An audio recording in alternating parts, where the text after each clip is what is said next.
Hello दोस्तों, कैसे हो आप लोग। आशा करता हूं कि आप बहुत अच्छे होंगे। दोस्तों अभी हाल फिलहाल में यूपी ट्रिपल एससी मतलब कि यूपी गवर्नमेंट की तरफ से एक अच्छी वैकेंसी रिलीज कर होकर आई है और ये वैकेंसी आपके लिए काफ़ी अच्छा अपॉर्चुनिटी लेकर आई है, क्योंकि इसमें बहुत ज़्यादा नंबर ऑफ़ सीट आपके लिए दिया गया है।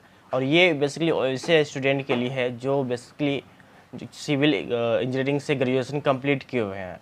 तो बेसिकली अगर आप सिविल इंजीनियरिंग से ग्रेजुएशन कंप्लीट किए हुए हैं, अगर आप बीटेक किए हुए हैं या तो आप डिप्लोमा किए हुए हैं, तो आप इसके लिए एलिजिबल हैं। ठीक है।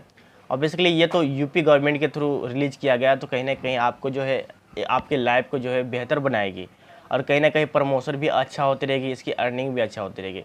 तो बेसिकली आप अगर इस फॉर्म को भरना चाहें तो भर सकते हैं। अगर हम यहाँ पे नंबर ऑफ सीट की बात कर ले दोस्त, तो नंबर ऑफ सीट यहाँ पे है 2847 और ये सीट काफ़ी ज़्यादा बड़ी है, काफ़ी ज़्यादा मात्रा में लार्ज है। ठीक है। चूँकि इतनी ज़्यादा संख्या में सीट्स किसी वैकेंसी में रिलीज नहीं होती है। अगर आप कोई भी मान ले, किसी भी वैकेंसी के बारे में मान ले, या तो एएलपी की ही देख ले, है ना, तो इसमें भी ज़्यादा 900 कुछ वैकेंसी आई है। ठीक है। अगर एसएससी की बात कर ले तो इसमें भी 900 कुछ ही वैकेंसी आई है। तो बेसिकली ये डिफरेंट वैकेंसी में भी अगर आप बात करें ना, तो उसमें नंबर ऑफ सीट कम होते हैं। अगर आप बात करें ऐसे, तो उसमें क्या होता है कि मैकेनिकल के भी स्टूडेंट होते हैं, है ना, सी का भी स्टूडेंट होते हैं, उसके बाद आईटी का भी स्टूडेंट होते हैं, उसके बाद ईसी का भी स्टूडेंट होते हैं। तो सारे मिला करके इसमें 900 सीट है। लेकिन यहाँ पे आप दोस्तों अगर आपने सिविल इंजीनियरिंग किया तो आपके लिए स्पेशली 2847 सीट यहाँ पे प्रोवाइड किया गया है। तो यदि आप कम मार्क्स भी लाते हो ना, तो कहीं ना कहीं आपकी सिलेक्शन पक्की हो जाती है। ठीक है दोस्त। तो हम जानेंगे पूरे अच्छी तरह से क्या है इसका माजरा, कैसे हम इसे वैकेंसी फिल कर सकते हैं, है ना, इसके सारे टर्म एंड कंडीशन क्या है। दोस्तों जब मैं कोई भी वैकेंसी लाता हूँ ना, तो उसके पहले मैं उस वैकेंसी के बारे में अच्छे से वेरीफाई करता हूँ कि ये वैकेंसी सही है या गलत है, ये वैकेंसी आपके लिए सही है या कोई फ्रॉड है। मतलब मैं अच्छे से उसको जांच करता हूँ, पड़ताल करता हूँ, उसके बाद ही आपके सामने रखता हूँ। ठीक है। तो बेसिकली ये आपके लिए एक अच्छा अपॉर्चुनिटी आ गया है। तो हम चलते हैं सीधा इसके टर्म एंड कंडीशन की तरफ। जैसे दोस्तों यहाँ पे दिया होगा, आप देख रहे होंगे कि यहाँ पे लिखा उत्तर प्रदेश अधीनस्थ सेवा चयन आयोग, मतलब कि उत्तर प्रदेश की तरफ ये वैकेंसी निकली है, उत्तर गवर्नमेंट की तरफ से ये वैकेंसी रिलीज़ की गई है। अगर हम इसके विज्ञापन की बात कर ले तो ये वैकेंसी कब रिलीज हुई, तो बेसिकली इसके 7/3/2024 को, मतलब कि इसका जो है एडवर्टाइजमेंट रिलीज किया गया था 7/3/2024 को। और बेसिकली अगर हम इसका ऑनलाइन आवेदन करने की, ऑनलाइन जो एप्लीकेशन फॉर्म फिल करने की बात करें, तो 7/5/2024 को इसका डेट रिलीज हुआ था। मतलब कि जो 7 मई को, हाँ 7 मई को इसका डेट जो है रिलीज हुआ था। और इसका लास्ट डेट जो एप्लीकेशन का फॉर्म फिलिंग का लास्ट डेट है वो 7/6/2024, मतलब कि 1 मंथ आपका जो है फॉर्म का फिल करने का ड्यूरेशन है। ठीक है ना। तो अगर आप 1 मंथ में फॉर्म फिल करते हो तो आपके लिए एक बेहतर अपॉर्चुनिटी मिल जाती है। दोस्तों अगर आप 7 जून 2024 तक आपने एप्लीकेशन फॉर्म फिल कर दिया, लेकिन आपने क्या किया, उसे पेमेंट नहीं किया, तो आपको जो है रिमेनिंग 7 डेज़ मिलते हैं, ताकि आप जो है फॉर्म को पेमेंट कर सको, है ना।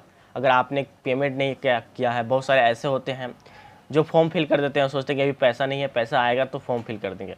लेकिन होता क्या है दोस्तों, वो भूल जाते हैं कि फॉर्म भी जो पेमेंट भी करना है। तो उसके पहले जो लास्ट डेट होता है उसके पहले मैसेज आता है मोबाइल में कि आपका जो फॉर्म का पेमेंट बाकी रह गया, तो फॉर्म फिल कर लें।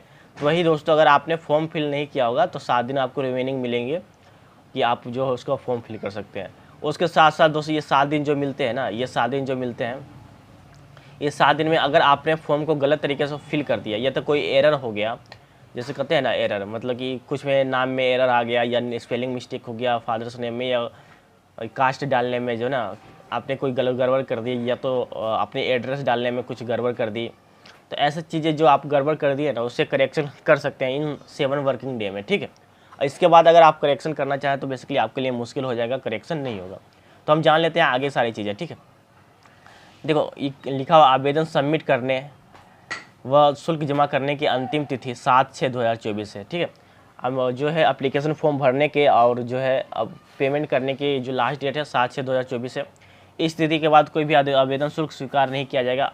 अभ्यर्थी द्वारा अपने आवेदन पत्र का प्रिंट आउट तब तक नहीं निकाला जा सकेगा जब तक उसके द्वारा जमा शुल्क का समायोजन बैंक द्वारा नहीं किया जाता। मतलब कि आपको जो है पूरी तरह फॉर्म को फिल कर देना, मतलब कि शुरू से रजिस्ट्रेशन से लेकर के है ना लास्ट सबमिट तक, है ना। जो सबमिट के पहले होता है पेमेंट, है ना, तो सबमिट तक पेमेंट आप कर देंगे ना, तब आपको जो है प्रिंट आउट निकाल पाएंगे। अगर आप ऐसे बिना सबमिट किए ही प्रिंट आउट निकालना चाहे तो बेसिकली आपके लिए ये मुश्किल हो जाएगा, समझ रहे दोस्त, वही मैं बताना चाह रहा हूँ। हम आगे देख लेते हैं और आगे क्या क्या चीज़ें हैं। उसके बाद देखो, अथवा अभ्यर्थी द्वारा बैंक से शुल्क का समायोजन 7/6/2024 तक अथवा उसके पश्चात विलंबित 7 दिवस के अंदर अर्थात 14/6/2024 तक अनिवार्य रूप से करा लिया जाए। मैंने बोला था ना कि ये 7 वर्किंग डे में, 7 वर्किंग डे में जो है आपका जो है अगर पेमेंट नहीं किया तो उसमें पेमेंट करा सकते हैं। इस अवधि में अभ्यर्थी द्वारा अपने आवेदन पत्र का अनुमान्य विवरण को संशोधित किया जा सकता है, मतलब कि आपके जो है करेक्शन करना जरूरी है। मतलब कुछ एरर हो गया है इन 7, मतलब एप्लीकेशन फॉर्म भरते समय कुछ एरर आप जो आइडेंटिफाई कर लिए हैं, मतलब वो है ना, मतलब कुछ ना कुछ एरर हो ही जाता है कभी ना कभी, या तो कोई आपका जो है फ़ोटो में, या तो सिग्नेचर में, या तो आपका जो है क्वालिफिकेशन डिटेल डालने में कहीं ना कहीं जो आपका जो एरर हो जाता है। तो ऐसे में आप क्या करेंगे दोस्त, ऐसे में करेंगे कि आप जो 7 वर्किंग डे में जो आप अपने जो मतलब सारे डिटेल को सही कर सकते हैं। ठीक है, तो आगे हम यहाँ पे देख लेते हैं। बेसिकली ये अवर अभियंता, मतलब सिविल के लिए जो है, सिविल इंजीनियरिंग के लिए ये एप्लीकेशन निकाला गया। बेसिकली इसमें ना एक मुख्य परीक्षा होगा, मतलब कि प्राइमरी एग्ज़ाम होंगे। इसमें बेसिकली 2 एग्ज़ाम होंगे, 2 एग्ज़ाम होंगे। प्राइमरी एग्ज़ाम से क्या होगा, फर्स्ट मेरिट लिस्ट निकलेगा, और इसमें क्या होगा 1:15 से बच्चों को सिलेक्ट करेगा। मतलब कि अगर आप, मतलब कि सीट नंबर ऑफ सीट्स 100 है, तो मतलब कैंडिडेट को कितना 1500 कैंडिडेट को सिलेक्ट किया जाएगा। ठीक है, तो वही 1:15 के हिसाब से कैंडिडेट को पहला मेरिट लिस्ट से सिलेक्ट किया जाएगा। उसके बाद दूसरा मेरिट लिस्ट से क्या करेगा, फिर दूसरा मेरिट लिस्ट जारी होगा, तो दूसरा मेरिट लिस्ट में मतलब कि 100 अगर सीट है तो 100 ही लोगों को सिलेक्ट करेंगे। मतलब ऐसा है, जैसे कि यहाँ पे 2847 सीट है, तो दूसरा मेरिट लिस्ट में 2847 कैंडिडेट को सिलेक्ट करेंगे। देखो, अभ्यर्थी की शॉर्ट लिस्टिंग, उसके प्रारंभिक अर्हता परीक्षा पेट के थ्रू आपको जो है इसे क्वालिफिकेशन लेना पड़ेगा। पेट का एग्ज़ाम देते हो तभी आपका जो है मेरिट लिस्ट में नाम आता है, कि स्कोर के आधार पर की जाएगी। अतः इस परीक्षा में प्रतिभागी हेतु केवल वही अभ्यर्थी ऑनलाइन आवेदन कर सकते हैं जो प्रारंभिक परीक्षा पेट में 2023 में शामिल हुए हैं। उन्हें आयोग द्वारा स्कोर कार्ड जारी किया गया है। प्रारंभिक अर्हता परीक्षा 2023 में वास्तविक स्कोर तथा नॉर्मलाइज स्कोर में 0 या उससे कम नकारात्मक अंक प्राप्त करने वाले अभ्यर्थी को मुख्य परीक्षा तो शॉर्ट लिस्ट नहीं किया गया। ठीक है, मतलब जितना कट ऑफ निकला है ना, कट ऑफ के अगर ऊपर जाते हो ना, तो कट ऑफ के अगर जितना ऊपर जाएगा तो मतलब कि आप सिलेक्ट कर लिए गए हो। अगर कट ऑफ के नीचे आ जाते हो या तो आप माइनस में चले जाते हो, तो उन बच्चों को, जो उन कैंडिडेट को सिलेक्ट नहीं किया जाता। मतलब ये सारी चीज़ें आप देख लेते हैं आगे कंडीशन, सारी चीज़ें जैसे कि यहाँ पे देख रहे हो कि ऑनलाइन आवेदन करने वाले अभ्यर्थियों के लिए आवश्यक सूचना। जैसे कि आप ऑनलाइन आवेदन कर रहे हैं तो आपके लिए ये सूचना दिया गया है। तो हम इसका जो एप्लीकेशन फॉर्म कैसे फिल कर सकते हैं, यहाँ पे दिया हुआ है एप्लीकेशन फॉर्म कैसे फिल कर सकते हैं। तो आयोग की वेबसाइट UP/SC.government.in पे आपको जाना पड़ेगा। ये वाला वेबसाइट पे आप गूगल में सर्च करोगे ना, ये वाला वेबसाइट, तो इसका ऑफिशियल पेज आ जाएगा आपके सामने। ऑफिशियल पेज जाएगा, उसके बाद आप होम पेज में जाना। होम पेज में जाओगे तो लाइव एडवर्टाइजमेंट में जाना आप, क्योंकि लाइव एडवर्टाइजमेंट में जाओगे तो यही PDF आपके सामने दिखाई देगा। तो यही PDF दिखाई देगा, तो आप इसे अच्छे से पढ़ लेना, क्योंकि मैं कुछ चीज़ें बता रहा हूँ, क्योंकि ये जो है 41 पेज का है ना, ये 41 पेज का पूरा PDF है। तो अगर आप पढ़ना चाहो तो पढ़ लेना, क्योंकि मैं इसे कुछ इंपॉर्टेंट टर्म आपको बताऊँगा जो ज़्यादा ज़रूरी है, बाकी आप खुद ही पढ़ लेना। ठीक है, फिर वहाँ पे जा लाइव एडवर्टाइजमेंट पे जा करके वहाँ पे क्या करना है, डाउनलोड कर लेना है PDF को। अभ्यर्थी द्वारा आवेदन पत्र भरने के लिए समस्त प्रक्रिया एक बार पूर्ण की जा सकती है। तो एक बार में अगर आप पढ़ लोगे ना, तो क्या क्या चीज़ें चाहिए, क्या क्या नहीं चाहिए, कैसे होता है, कैसे नहीं होता, उसके बाद आप जो है एक ही बार में इसे एप्लीकेशन फॉर्म फिल कर सकते हो। ठीक ना। तो अभ्यर्थी की अपेक्षा की जाती है कि विज्ञापन को सावधानीपूर्वक पढ़े और भली भांति समझ ले कि विज्ञापन पदों हेतु अवांछित अनिवार्य अर्हता शैक्षिक व अन्य अर्हताएँ आधारित करते हैं तथा निर्धारित आयु सीमा के अंतर्गत आते हैं। बेसिकली अगर आप इसमें जो है इसके कंडीशन के अनुसार आपके जो है सारी चीज़ें मैच करती है, तो अभी आप इसमें जो है पार्टिसिपेट कर सकते हो, ये बताया गया। ठीक है, यही सब चीज़ें हैं। और इसमें कुछ छूट दिया गया, जैसे कि आरक्षण दिया गया है। जैसे आरक्षण में तो जैसे कि अगर आप डिफरेंट कास्ट से हो तो उसके अनुसार आपको जो है एज रिलैक्सेशन मिलेंगे, है ना। फिर आप EWS से बिलोंग करते हो तो आपको जो है रिलैक्सेशन मिलेंगे। उसके बाद यदि आप विकलांग की श्रेणी में आते हो तो उसके लिए भी आपको जो है मिलेगा। तो बेसिकली देखो, जैसे कि आवेदन प्रक्रिया संबंधी निर्देश, तो आवेदन आप करते हो तो आप कैसे आवेदन कर सकते हो। सबसे पहले ये बात है, क्योंकि आप पहले UP SSC वेबसाइट पर जाओगे ना, .gov.in, ये वाला वेबसाइट पे जाओगे तो आपको जो है वहाँ पे एप्लीकेशन फॉर्म मिलेगा। तो वहाँ पे सबसे पहले क्या करना है, पहले आपको जो है अपना नेम रजिस्टर करना है, क्योंकि आपने पहले रजिस्टर नहीं किया। तो पहले क्या करना है, रजिस्टर करना है। रजिस्टर करके वहाँ पे अपना जो है प्रोफाइल क्रिएट करना है। आप कैसे करेंगे, तो पहले यहाँ पे जा के आप अपना जो है मोबाइल नंबर डालेंगे, ठीक है। मोबाइल नंबर डाल करके आप email ID डालेंगे। उसके बाद अपना डिटेल जो मांग रहा है वहाँ पे वो सारी चीज़ डालेंगे। उसके बाद आपको जो OTP आएगा, OTP लोग वेरीफाई कर लेना। उसके बाद आप जो है आपका रजिस्ट्रेशन हो गया। उसके बाद सारी चीज़ें जो, उसके बाद अब आपके सामने एप्लीकेशन फॉर्म आएगा। तो उसी जो है नंबर, मोबाइल नंबर या तो ईमेल आईडी या तो, है ना, ये और पासवर्ड डालकर इसे आपका लॉगिन कर लेना है। लॉगिन करोगे तो उसके बाद आपके सामने जो है अब जो एप्लीकेशन फॉर्म आ जाएगा, तो उसे अच्छे से भर देना है। ये सारी चीज़ें दिया हुआ है कैसे कैसे भर सकते हो यहाँ पे। तब यहाँ पे जब भर दोगे तो लास्ट में आएगा फ़ोटो एंड हस्ताक्षर। इसे बेसिकली जब भी आप फॉर्म भरते हो ना, तो उसको पहले से ही आप इसे प्रिपेयर करके रखो। फॉर्म भरने के पहले ही सब फ़ोटो को उसकी मतलब रिक्वायरमेंट के हिसाब से रखो। अब ऐसे में अगर आप फॉर्म भरने के समय ये सब करोगे ना, तो आपको जो है दिक्कत आने लगेगी। ये तो सर्वर डाउन हो जाएगा, ये तो सर्वर ख़त्म हो जाएगा। तो आपको जो पहले से तैयार करके रखना है, ताकि आप तुरंत फॉर्म भरते समय तुरंत अपलोड कर पाओ, ठीक है। उसके बाद देखो यहाँ पे अन्य डिटेल, जैसे कि अगर आप जो है यहाँ पे कास्ट से कोई डिफरेंट कास्ट का जो है कैटेगरी का बेस पे सिलेक्शन लेना चाहते हो, तो बेसिकली आपको जो है यहाँ पे ना कैटेगरी सर्टिफिकेट डाउनलोड करना पड़ेगा, ठीक है। सर्टिफिकेट अपलोड करना पड़ेगा। उसके बाद जो है डिक्लेरेशन क्या होता है। डिक्लेरेशन ये जो PDF आप ऊपर करते जाओगे ना, तो आपके कास्ट के हिसाब से या तो आप विकलांग हो उसके हिसाब से एक फॉर्म दिया होगा।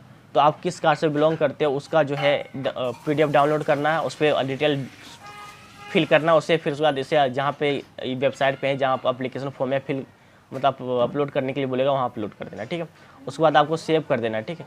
सेव करने के बाद जो है आपको जो पेमेंट करना है और फाइनल पेमेंट करके आपको जो PDF डाउनलोड कर लेना है, ठीक है। वही सारी चीज़ें दी हुआ कि आप अगर पेमेंट करना चाहते हो तो credit card, debit card, net banking, UPI, SBI ई चलान के द्वारा कोई भी माध्यम से जो है आप पेमेंट कर सकते हो। और पेमेंट करने के बाद आपको जो है पेमेंट एक्नॉलेजमेंट आएगा, मतलब एक PDF आएगा जिससे पता चलेगा कि हाँ पेमेंट हो गया। तो बाद फाइनल सबमिशन करके जो है आप अपना जो है PDF डाउनलोड कर सकते हो, ठीक है। ये सारी चीज़ें देखो यहाँ पे लिखा हुआ है, आप पढ़ लेना एक बार। देखो अगर आप देखो यहाँ पे आवेदन शुल्क, तो बेसिकली मैंने बताया था कि आप अगर डिफरेंट कास्ट का जो सर्टिफिकेट डालते हो तो उसके अनुसार कैंडिडेट को यहाँ पे कुछ रिलैक्सेशन मिलते हैं। तो यहाँ पे देख लो। सो अगर आप अनारक्षित सामान्य मतलब जनरल से बिलोंग करते हो यहाँ पे, तो आपको जो है 25 रुपये ऑनलाइन पेमेंट करना पड़ेगा। यदि आप अन्य पिछड़ा वर्ग से बिलोंग करते हो तो आपको 25 रुपये पेमेंट करना पड़ेगा। अगर आप अनुसूचित जाति से बिलोंग करते हो तो भी आपको जो है 25 रुपया ही पेमेंट करना पड़ेगा। और अनुसूचित जनजाति से भी बिलोंग करते हो तो आपको जो है 25 रुपीज़ पेमेंट करना पड़ेगा। ये बेसिकली सभी के लिए माइनर है, सभी के लिए उतना ही, मतलब इसमें कोई ऐसा कास्ट के बेस पे जो है पैसे को कम कर दिया गया, ऐसा नहीं है। सभी लोगों को एक ही जो है पेमेंट करना पड़ेगा, मतलब 25 रुपया सभी लोगों को, सभी कास्ट के लोगों को। अब देखो स्वतंत्रता संग्राम सेनानी के आश्रित भूतपूर्व सैनिकों, महिला, दिव्यांगजन एवं उत्कृष्ट खिलाड़ी अभ्यर्थियों द्वारा क्रमशः 1 से 4 तक उल्लिखित उनकी मूल श्रेणी के अनुसार शुल्क दिया होगा, मतलब कि उसके अनुसार जो है शुल्क दे सकते हैं, ठीक है। अब उसके बाद सारी चीज़ें करके ना आप प्रिंट आउट कर लेना, यहाँ पे दिया हुआ है। अब देखो अगर आप देखो एप्लीकेशन फॉर्म भरते समय यदि आप किसी तरह की गलती कर दी हो या नेम एरर कर दी हो ना, नेम एरर कर दी हो, या तो जो फादर या मदर का नेम एरर करती हो, है ना, या तो एड्रेस डालने में कुछ प्रॉब्लम कर दी हो, क्रिएट कर दी हो, है ना, या तो आप जो है क्वालिफिकेशन डालने में ना, क्वालिफिकेशन डालने में जो है आपने कुछ गड़बड़ कर दिया, या तो कुछ भी डिटेल माइनर डिटेल या तो मेजर डिटेल, ठीक है, माइनर या तो मेजर डिटेल आपने कुछ गड़बड़ कर दिया, तो इसे आप सुधार सकते हो। आप कैसे सुधार सकते हो, देखो यहाँ पे चूँकि आप जो है आपको 7 दिन का वर्किंग डे मिलता है, ठीक है, तो उस 7 दिनों में जो है ना आपका जो है अपने एप्लीकेशन फॉर्म को संशोधित कर सकते हो, मतलब कि एरर को ठीक कर सकते हो, करेक्शन कर सकते हो। चलो आप देख लेते हैं कि कौन कौन सा चीज़ है ऐसा है जो हम करेक्शन कर सकते हैं। तो पहला है नाम में वर्तनी की गलती, मतलब अगर आप नाम में स्पेलिंग की जो है मिस्टेक कर दी हो तो आप यहाँ पे सही कर सकते हो नियम। पिता पति का नाम में या तो माता का नाम में जो आपने गलत कर दिया तो वो भी सही कर सकते हो, है ना। एड्रेस में कुछ गलत कर दिया तो वो भी एड्रेस भी सही कर सकते हो। अन्य व्यक्तिगत विवरण जैसे ईडब्ल्यू से बिलोंग करते हो या तो कोई भी श्रेणी से बिलोंग करते हो, है ना, या तो कास्ट के बेस पे, या तो आप जो है कुछ मतलब कोई विकलांग की श्रेणी में जाना चाह रहे थे लेकिन आपने कास्ट के लिए कुछ गलत मतलब एरर कर दिया है ना, या तो आप जाति के अकॉर्डिंग कुछ एरर कर दिए हो, या तो जेंडर के अकॉर्डिंग कुछ एरर कर दिए हो, या तो कुछ मतलब कि एप्लीकेशन फॉर्म में कोई ऐसी डिटेल जो मेजर भी है माइनर भी है ना, तो ऐसे डिटेल को अभी आपने अगर गलत कर दिया है तो उसे सुधार सकते हो, ठीक है। ये सारी चीज़ें दिया हुआ है।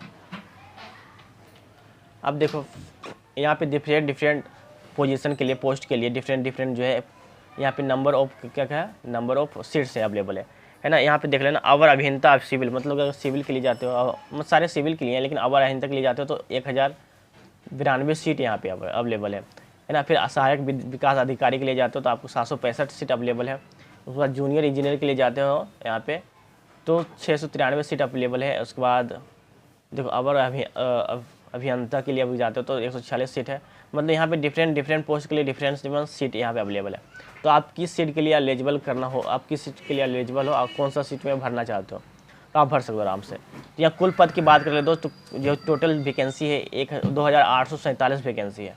और इस ये वैकेंसी काफ़ी अच्छी है आपके लिए, और अगर आप कहीं ना फिल करते हो तो कहीं ना कहीं सिलेक्शन होने के चांसेस ज़्यादा हो जाता है, ठीक है। यहाँ पे देख लो कि बहुत सारा ये जो है पोजीशन का नाम दिया हुआ कैसे है ये सारी चीज़ें। देखो अब विकलांग अगर श्रेणी में भरते हो तो किस मतलब कौन सी कैटेगरी से आप विकलांग की श्रेणी में भरना चाह रहे हो, ये सारी चीज़ें दिया हुआ है। जैसे कि ब्लाइंड, अगर आपको आंखों से दिखाई नहीं देता वो हो गया, है ना। अगर लो विजन मतलब कम अगर दिखाई देता आंखों से तो भी आप विकलांग की श्रेणी में आ सकते हो, ठीक ना। बधिर मतलब डिफ, तो अगर आपको सुनाई नहीं देता तो भी आप जो है विकलांग की श्रेणी में ही आते हो, ठीक है।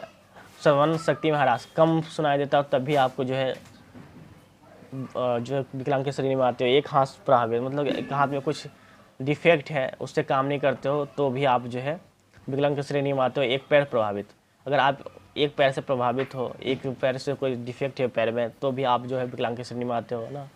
फिर डिफरेंट जो है यहाँ पे चीज़ें दिए हुए हैं उसके अकॉर्डिंग जो है आप डिफरेंट विकलांग होते हो।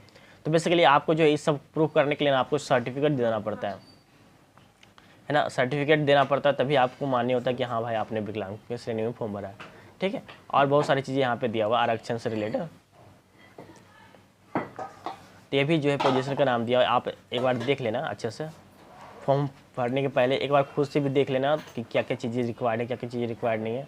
उसके बाद जो है आप आराम से इसे फिल कर सकते हो।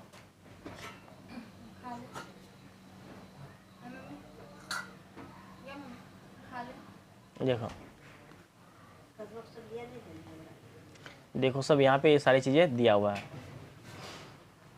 आप एक बार इसे अच्छे से पढ़ लेना, ठीक है, कि क्या क्या डॉक्यूमेंट्स लगेंगे, नहीं डॉक्यूमेंट्स लगेंगे, ये सारी चीज़ें। देखो यहाँ पे देखो मैंने बताया था ना कि अगर आप नीचे जाओगे ना तो आपके कास्ट के अकॉर्डिंग डिफरेंट फॉर्म यहाँ पे होंगे, तो उसे डाउनलोड कर लेना है ना। डाउनलोड करना है, डाउनलोड करके इसमें बेसिक डिटेल फिल करना है ना। फिर इसे स्कैन करना है, स्कैन करना है या तो कैमरा फिर फ़ोटो खींच लेना है। फिर क्या करना है PDF में इसे कन्वर्ट करना है, फिर ना PDF में कन्वर्ट करके इसे अपलोड कर देना है। अपलोड कर दोगे तो वो सारी चीज़ें हो जाएगा। तो बेसिकली अपलोड कैसे कर सकते हो, डिफरेंट कास्ट के लिए डिफरेंट एप्लीकेशन फ़ी है। जैसे कि यहाँ पे बात कर ले तो अनुसूचित जाति के लिए ये है, फिर नीचे अगर जाएँ तो अनुसूचित जनजाति के लिए ये फॉर्म है। फिर उसके बाद और नीचे जाते हैं तो यहाँ पे देखो कृषि जाति के लिए है ये जाति प्रमाण पत्र। फिर उसके बाद आगे जाते हैं तो बेसिकली ये जो है ना ये भी कोई प्रमाण पत्र ही है, देख लेना आप, ठीक है। इसमें सारी चीज़ दिया हुआ है। अगर आप मतलब एक सर्विसमैन हो, मतलब रिटायर हो गए हो, आपके कोई पेरेंट्स जो आपके रिटायर हो गए हैं आर्मी से या कोई भी ऐसी से, तो ये सिर्फ ये वाला फॉर्म आप फिल कर सकते हो, है ना। यहाँ पे जो है आप अगर विकलांग हो तो किस श्रेणी में विकलांग हो, सारी डॉक्यूमेंट्स आपको फिल करना है, सारी चीज़ें यहाँ पे, तो उसके बाद आप फॉर्म फिल कर सकते हो आराम से, ठीक है। तो बाकी बेसिक डिटेल सब यही है और इसके आगे कुछ नहीं है। तो बेसिकली अगर आप इसमें फॉर्म फिल करना चाहते हो दोस्त, तो आपके लिए एक अच्छी अपॉर्चुनिटी मिल रही है और कहीं ना कहीं आपकी जो लाइफ को बेहतर बनाएगी, ठीक है। तो बेसिकली ये इसके सीट नंबर ऑफ सीट बहुत ज़्यादा है और मैं वैसे एक अपॉर्चुनिटी आपको सामने लाता हूँ जो एक्चुअल में एक सही है। तो बेसिकली आप भी हम मुझ में जब भी मैं एफर्ट लगाता हूँ तो आप भी हमारे लिए कुछ प्रोत्साहन के लिए आप सब्सक्राइब कर सकते हो, है ना। आप बेल आइकन को आप बजा सकते हो ताकि आप जो है आप मेरी नोटिफिकेशन आपके तक जल्दी पहुँच जाए, ठीक है। तो दोस्तों यहीं तक मैं रहना देना चाहता हूँ। तो तब तक के लिए खुश रहे, स्वस्थ रहे। जय हिंद, जय भारत।